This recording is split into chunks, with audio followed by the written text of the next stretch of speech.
The alarm screamed inside the cockpit. Red lights flashed everywhere as Captain Elias Carter fought the controls of his ship. The Orion's Hope, a deep space exploration vessel, had suffered a catastrophic engine failure. Sparks flew from the panels. The ship shook violently, like a leaf caught in a storm. "Come on, hold together." Elias gritted his teeth, gripping the controls. But it was useless. The gravitational pull of the unknown planet below was too strong. He was going down. The last thing he saw before everything went black was the bright green surface of the alien world rushing toward him. Elias woke up with a sharp pain in his head. His body ached all over, but he was alive. Slowly, he pushed himself up from the soft ground. Soft. He blinked. He wasn't lying on metal or rock. Instead, he was surrounded by thick, moss-like grass that felt like a cushion. His heart pounded. Where was he? He looked up and gasped. Towering trees stretched toward the sky, their trunks as wide as houses. Their leaves shimmered with a strange, bioluminescent glow, despite the bright daylight.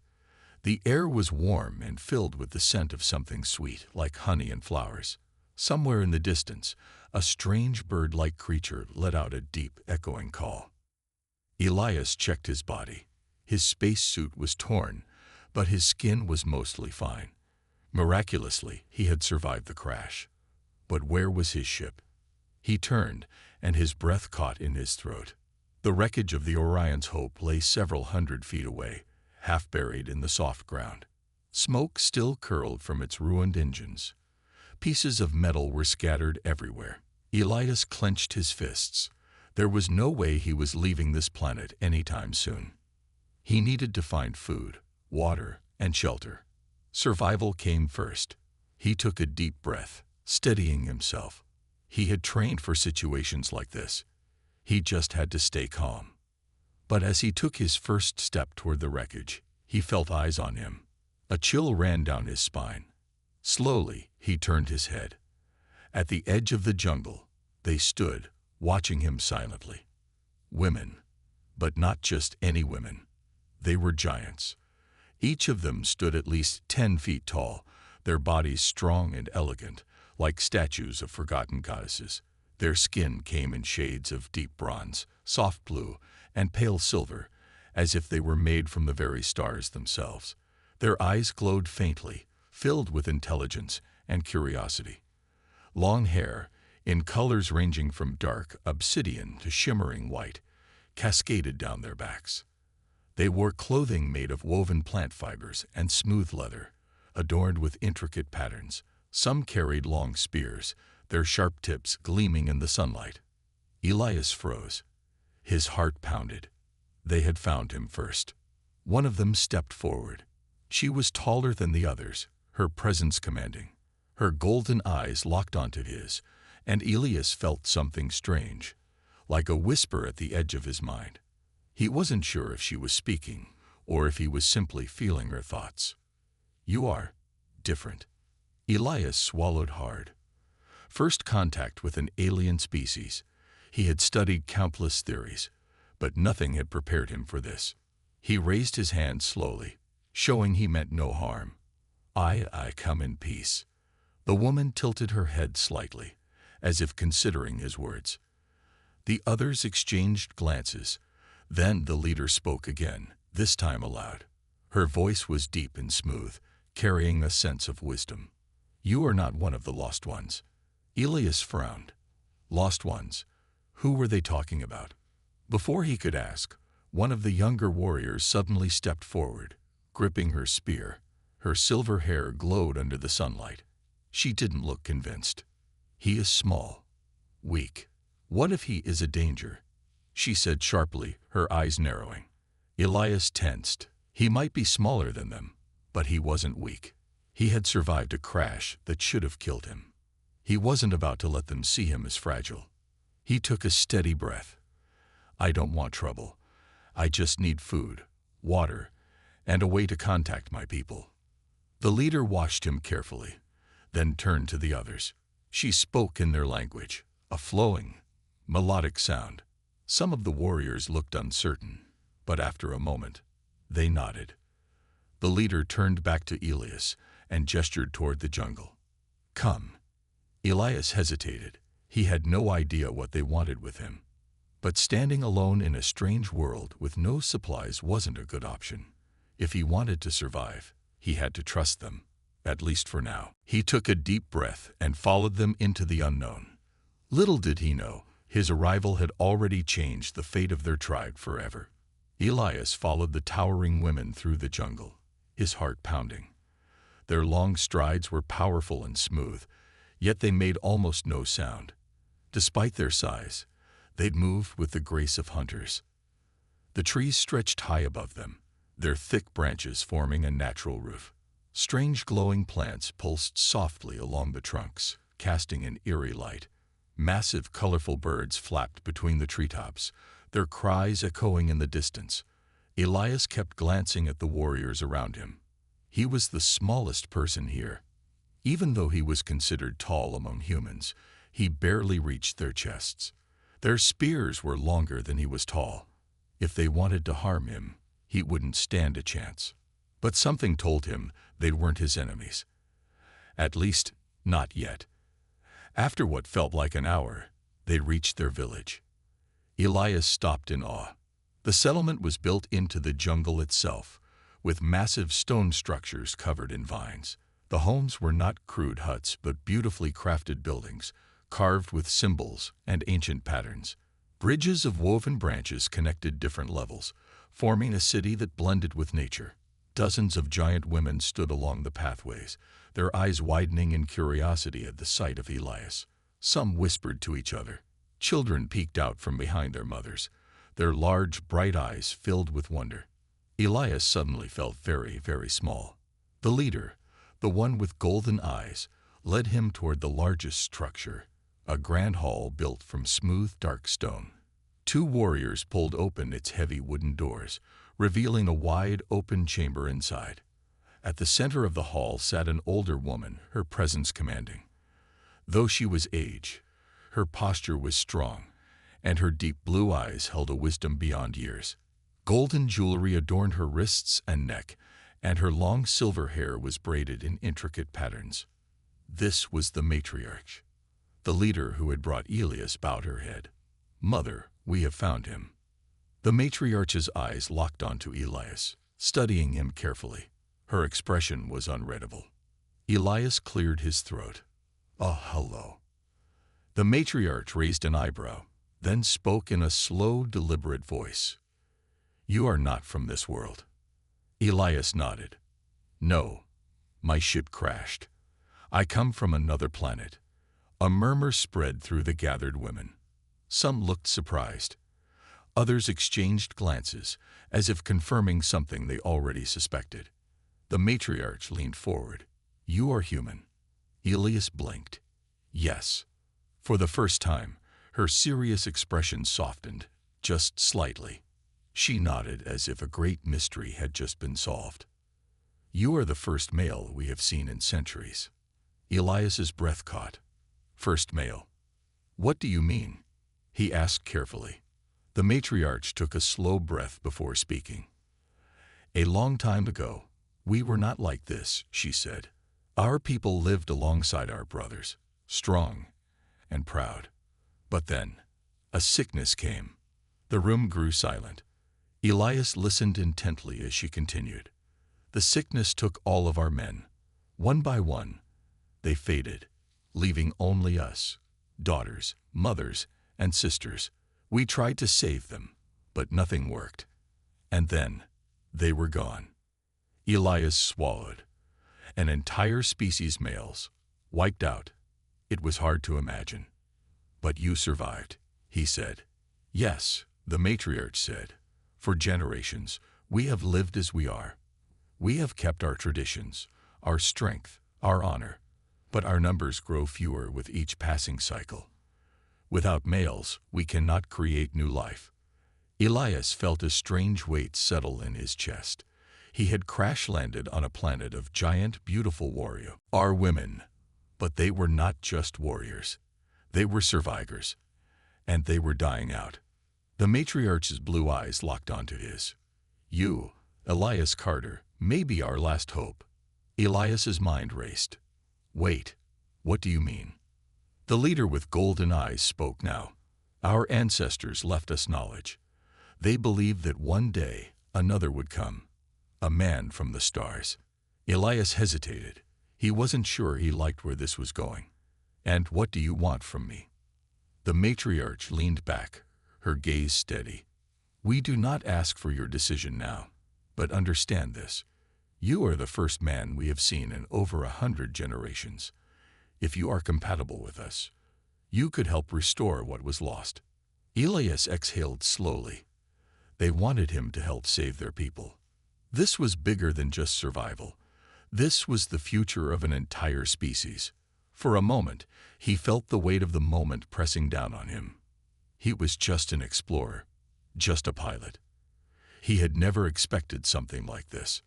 The room remained silent, waiting for his response. Elias ran a hand through his hair. I don't know what to say. The matriarch nodded, as if she expected that answer.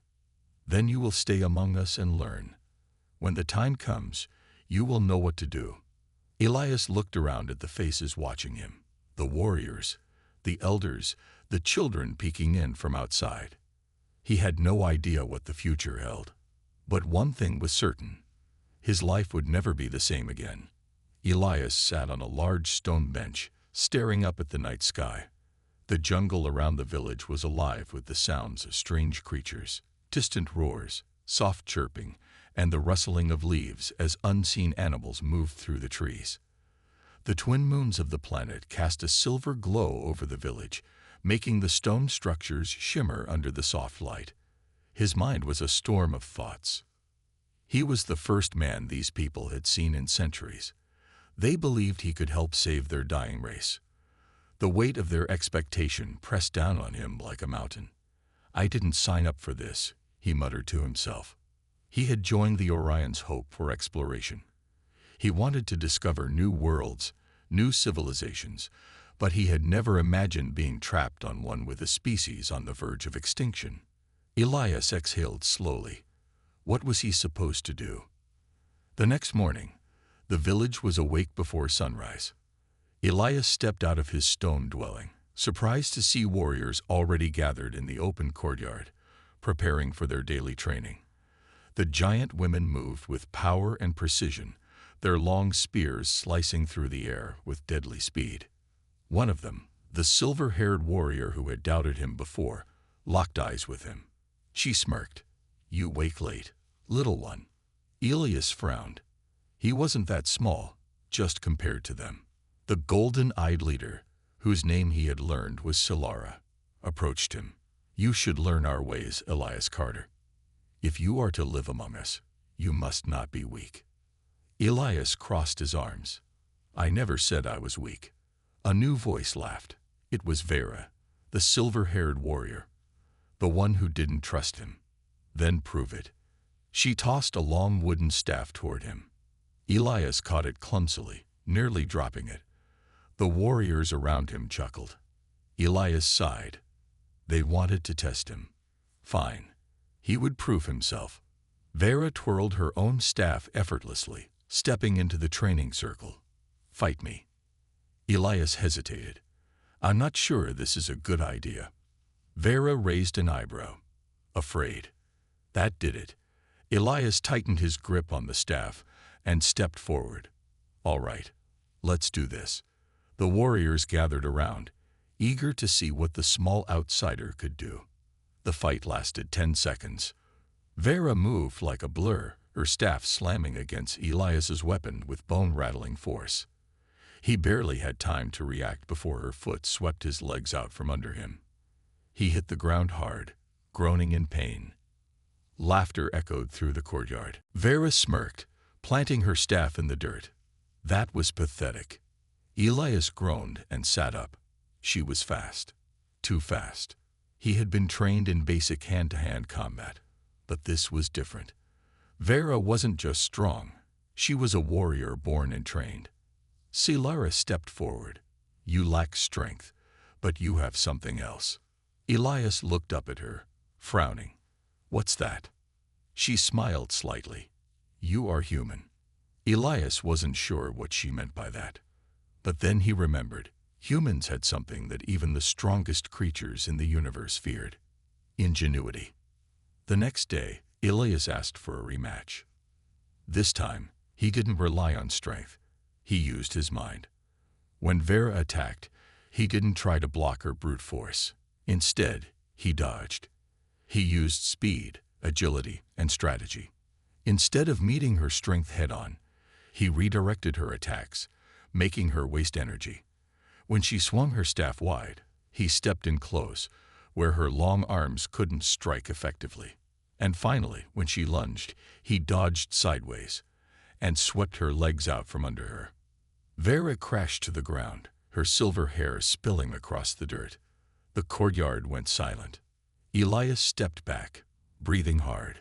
He was sore, bruised, and exhausted, but he had won. Vera sat up slowly, staring at him. Then, to his surprise, she grinned. You learn fast, little one. The warriors around them murmured in approval. Some even nodded. For the first time since arriving, Elias wasn't just an outsider. He was earning their respect. Later that evening, as he sat near a crackling fire, Celera approached him. You fought well today, she said. Elias smirked. Not as good as them.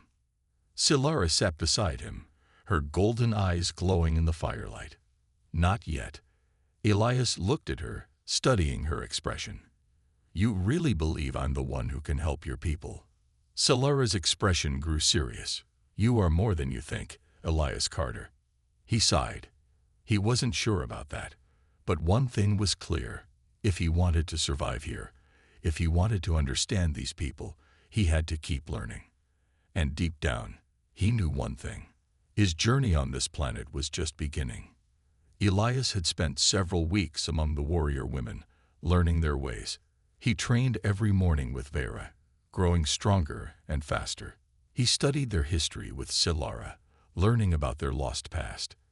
He even helped repair tools and build new structures, earning the respect of the villagers. But one thing still haunted him. He needed to fix his ship's communicator. If he could send a distress signal, he might still have a chance to contact human civilization. But deep down, a question troubled him. Did he even want to leave? One evening, as Elias walked through the village, he noticed a change in the atmosphere. The warriors looked tense. The usual warmth in the air felt heavier, colder. He found Celera and Vera near the great hall, speaking in hushed voices. What's going on? Elias asked. Celera turned to him, her golden eyes sharp. Scouts have seen signs of movement in the jungle. Something is watching us. Elias frowned. An animal. Vera shook her head. No, the lost ones. Elias's stomach twisted. He had heard whispers of them before. Mysterious figures that lurked in the deep jungle, unseen but always present.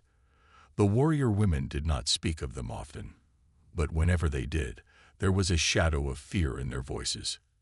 They are real? Elias asked. Celera nodded. Yes, we do not know what they are, but they have existed for generations. They do not attack openly. They watch. They wait. Elias exhaled slowly. This planet had been full of surprises, but this was the first time he felt real danger. Have they ever tried to come into the village? He asked. Not yet, Vera said, but the signs are closer than ever before. Celera's expression was grim. We will not wait for them to strike. We will find them first. Elias felt a chill go down his spine. Tomorrow, they would enter the jungle to hunt the hunters. The next morning, Elias joined Celera, Vera, and 5 other warriors as they moved silently through the jungle. Their movements were swift and precise, their weapons ready. Elias carried a modified spear, one that Vera had helped him craft. He wasn't as strong as the warriors, but he had something else, human adaptability. The jungle was eerily quiet. Too quiet. The usual sounds of birds and insects were gone. The only thing Elias could hear was the crunch of leaves beneath their feet. Then, a sound. A rustling in the trees. The warriors stopped instantly, their eyes scanning the dense jungle. Elias gripped his spear tightly. His heart pounded. Something was out there. Suddenly, a blur of movement. A dark figure leaped from the trees, moving with inhuman speed. Elias barely had time to react before Vera lunged forward, her spear striking like lightning. The creature dodged. Elias caught a glimpse of it, tall, thin, covered in dark, bone-like armor. Its limbs were long, almost unnatural, and its glowing red eyes locked onto him. It wasn't just watching anymore. It was hunting. The warriors attacked as one, their spears flashing in the dim light. The creature moved like a shadow, slipping between strikes with terrifying speed. But it wasn't alone. More emerged from the trees, surrounding them. Elias cursed. They were trapped. The battle erupted in a flurry of movement. Elias ducked as one of the creatures swiped at him with clawed fingers, barely missing his head.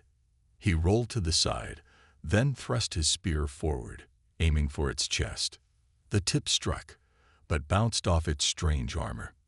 "Damn it," Elias growled. The creature snarled, lunging again.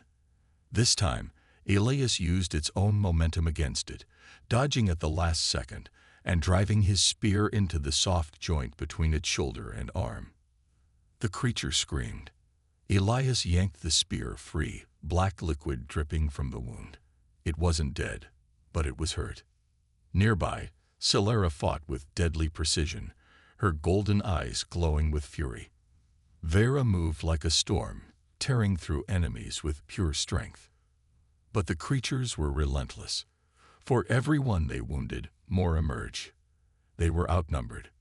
"We need to retreat," Elias shouted. Celera hesitated, then nodded sharply.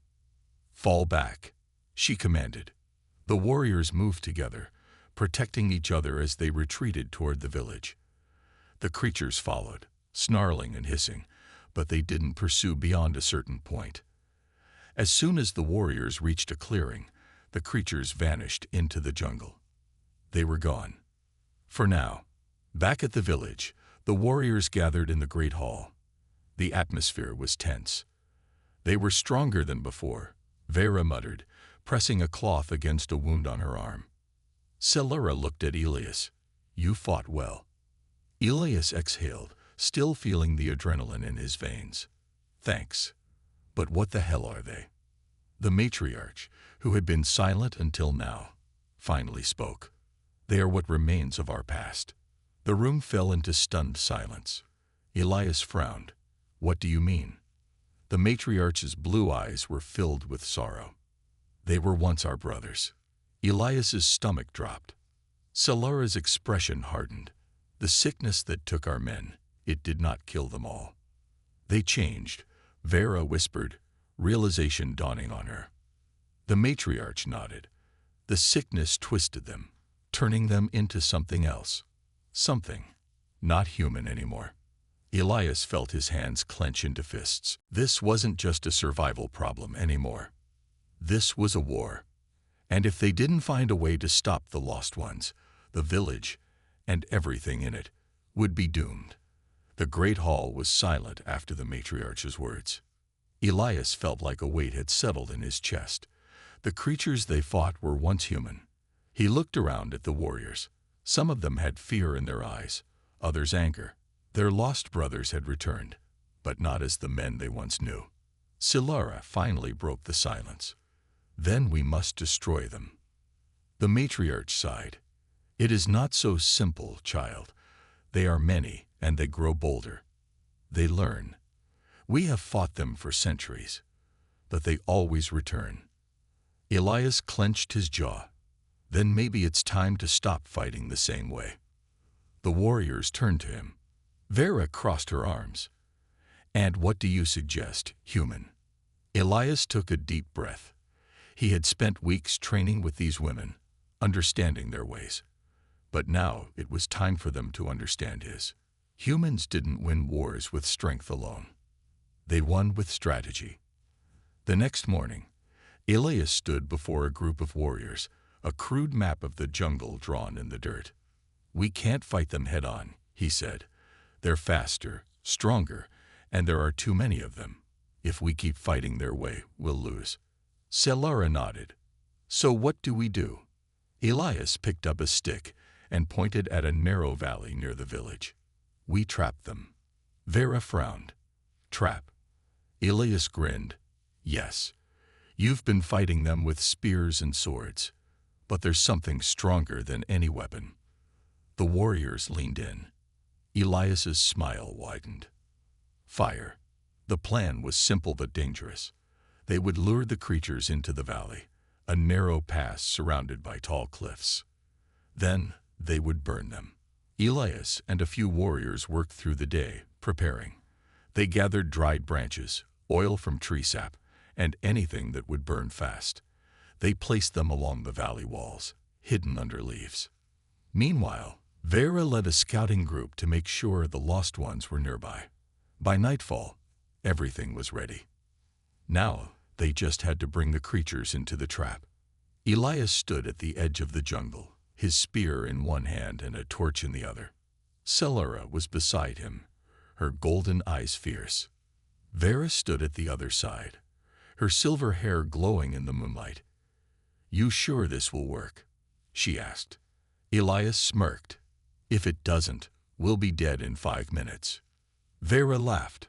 "Then I will fight by your side until the end, little one." Elias nodded. "Let's not make it the end." Then he threw the torch into the jungle. The flames roared to life, illuminating the trees. The fire was a signal. Now they waited. The jungle came alive with movement. The shadows moved. They were coming. Elias felt his heartbeat quicken.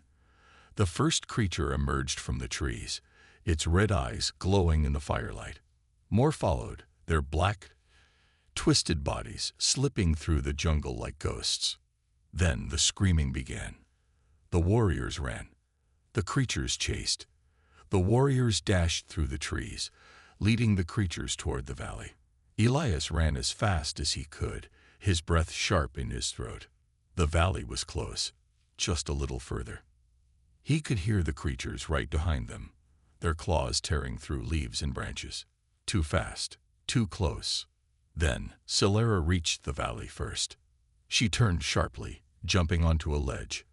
Vera followed, grabbing Elias's arm and pulling him up just as the creatures rushed into the valley below.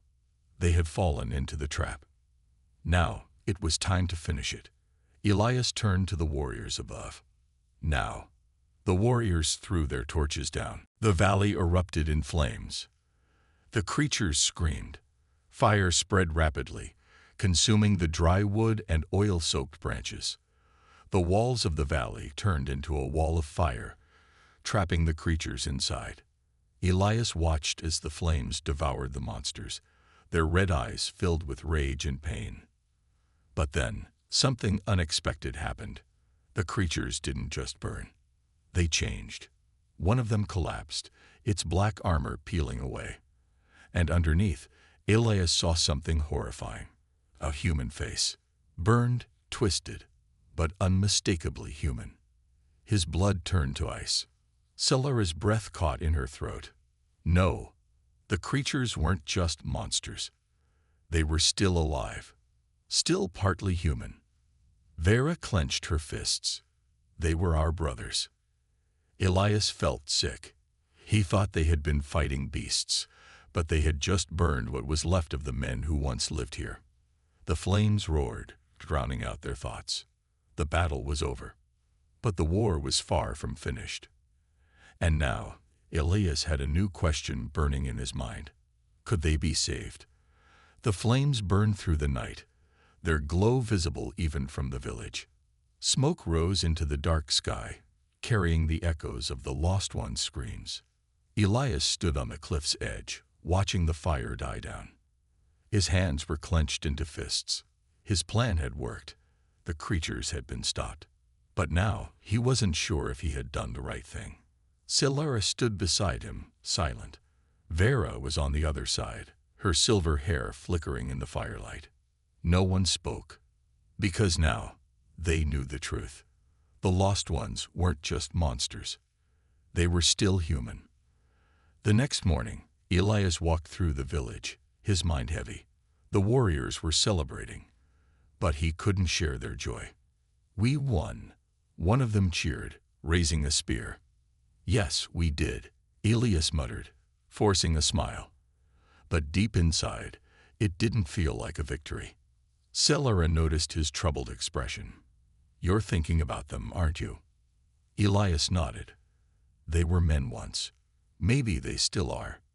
Vera scoffed. "No, Elias, they are not men anymore. They are creatures of the dark." "But what if they can be saved?" Elias asked. Vera frowned. "Saved? They would have killed you if they had the chance. They feel no pain, no mercy." Elias shook his head. "They screamed. I saw one of them. I saw a face beneath that armor. He wasn't just a monster." Celara's expression darkened. "You think we should help them?" Elias exhaled. "I think we should try." The warriors exchanged uneasy glances. The matriarch, who had been listening silently, finally spoke. "If you believe they can be saved, then you must find proof." Elias looked up. "How?" The matriarch's blue eyes were calm but firm. "Find one. Capture it. Show us that there is still a man beneath the beast." A shiver ran down Elias's spine. He had just suggested the impossible, and now he had to do it. That night, Elias prepared for the mission. He would go alone. This was his idea, his responsibility. Celara and Vera found him before he left. "You are insane," Vera muttered, crossing her arms. "Maybe," Elias said, tightening the straps on his armor. "But if I'm right, it changes everything." Celara sighed. "At least take weapons. You might need them." Elias nodded, picking up his spear and a rope. Vera scowled. "If you get yourself killed, I will be very angry." Elias smirked. "Then I guess I better not die." With that, he disappeared into the jungle. The night was silent. Too silent. Elias moved carefully through the trees, every shadow making his heart race. The jungle felt wrong, like something was watching him. Then he heard it. A faint, rasping breath. Slowly, Elias turned. A lost one stood a few feet away, its red eyes glowing in the darkness. It wasn't attacking. It was just standing there, watching. Elias gripped his spear but didn't move. His mind raced. He needed to capture it. But how? Then an idea struck him. Instead of fighting, he did something insane. He lowered his weapon. The creature twitched. It didn't attack. Elias took a slow step forward. The creature growled but didn't move. Elias took another step. And then, it spoke. A broken, hoarse whisper. "Help me." Elias's heart stopped. It had spoken. It remembered. Before he could react, the creature collapsed. Elias rushed forward. Up close, he could see it clearly. Underneath the blackened, bone-like armor, the creature's skin was pale, its body trembling. It was sick, poisoned by something. Elias grabbed the rope and quickly tied its hands. The creature didn't resist. It just looked at him with those glowing red eyes. "Help me," it whispered again. Elias swallowed hard. This wasn't a monster. It was a man trapped inside a nightmare. And now, Elias had proof.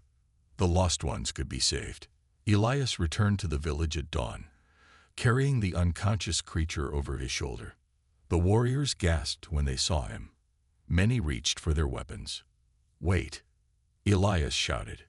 "It's not attacking. It's sick." Celara and Vera pushed through the crowd, their eyes wide. "You actually caught one," Vera said in disbelief. Celara stepped closer, studying the creature.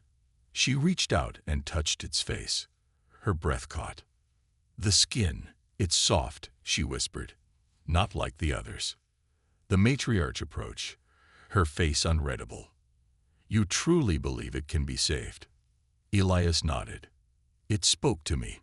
It asked for help. The village fell silent. The matriarch looked at the creature for a long moment. Then she turned to Elias. "Then we will help it." Elias exhaled, relief flooding through him. But deep inside, he knew this was just the beginning. If one of them could be saved, how many more were still waiting in the darkness? The village was silent as the warriors stood around the captured creature. The lost one lay weak, bound by ropes, but it didn't struggle. Its glowing red eyes flickered with something unfamiliar. Fear, confusion, maybe even hope. Elias knelt beside it, studying its face. The dark, bone-like armor covering its body was cracked. Its skin was pale, its breaths shallow. It was dying. "We have to help it," Elias said, looking up at the matriarch. The elder woman's blue eyes were calm, but her expression was serious. "And how do we do that?" Elias hesitated. He didn't know, but they had to try. The healers took the creature into a hut. Elias, Silara, and Vera stood outside, waiting. Vera crossed her arms. "I still don't trust it." Elias sighed. "It spoke, Clara. It remembers something. That means there's still a human inside." Silara glanced at the hut. "What if it's too late? What if they're too far gone?" Elias shook his head. "Then we'll find a way." The door opened, and the healer stepped out, her face pale. "It is changing," she said. Elias rushed inside. The creature lay on a table, trembling. The dark armor on its body was peeling away, revealing raw, human flesh beneath. The transformation wasn't natural. Something had turned them into this, and something could turn them back. Elias's eyes widened as a thought hit him. The jungle. The jungle was filled with strange plants and animals. It had poisons and cures. If something had poisoned these men long ago, maybe the cure was still out there. But before Elias could say anything, a horn sounded, a warning horn. The lost ones were coming. The warriors rushed to the village walls. Shadows moved through the jungle, dozens of creatures. They had come for their fallen brother. Elias grabbed his spear and turned to the matriarch. "We can't kill them. Not yet." Vera scowled. "And what do you suggest? That we let them rip us apart?"